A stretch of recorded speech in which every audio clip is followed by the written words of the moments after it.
if you're talking about what a new Muslim first steps should be, this is different than what and how the Muslim community is supposed to deal with this new Muslim. In a sense, that if a person wants to accept Islam, he pops the question, what should I, how would I do it? What should I do? So the procedure is simple. You take a full bath, which is highly recommended, though it is not mandatory, but it's sort of symbolic because you're going to cleanse your inside and purify your soul with accepting Islam, and you are cleansing your body from any impurity and anything that is not worthy of Islam. So there are hadiths where the Prophet ﷺ used to instruct those who embraced Islam to go and have a ghusl, total bath. And in some incidents, he might tell them to shave their heads. But this is rare. And the scholars said that shaving the head is when a person has a haircut that is specific for the disbelievers, like the Marines haircut, for example. This is not for Muslims. It's called qaza', or like, what is it, the tomahawk?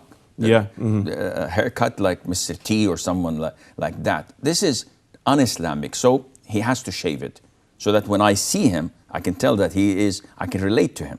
He's a Muslim. And the Prophet ﷺ looked at the bigger picture. And what is that? You know what is the biggest problem new Muslims face? Is that when we call them to Islam and they make this massive shift from one religion to the other, and they leave their culture, they leave behind all what was normal for them all these years. This is not easy. You're letting go of everything that is dear to yourself if it goes against Islam. The biggest problem is when people call them to Islam and then they abandon them. So now he's like a loner. My community doesn't want me because I've left their religion, and the Muslims are not taking me in because they're busy giving da'wah to someone else. So this is like cultivating the land, throwing the seeds and leaving. You're not irrigating it, you're not taking care of it. Inevitably, it's going to die. Now, the Prophet ﷺ took good care of this, and he made it clear to the companions not to let go of their brother. So he would tell them to make a lot of dua. And this is step one. A new Muslim and an old Muslim.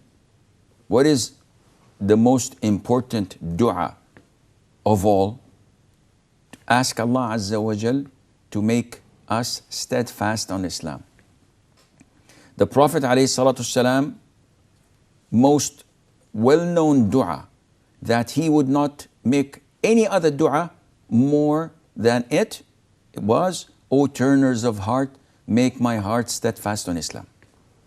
And this is the Prophet ﷺ. So you could imagine those who are below him, how vulnerable would they be to flipping.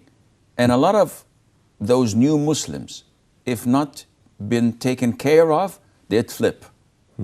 And Satan is there. He sees that there's great momentum when they accept Islam.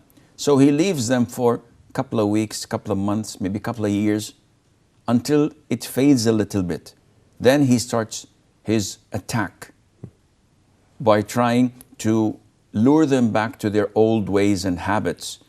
And if there isn't sufficient knowledge, then they would not make it. There are other steps and other ways that, if you wish, we could discuss that as well.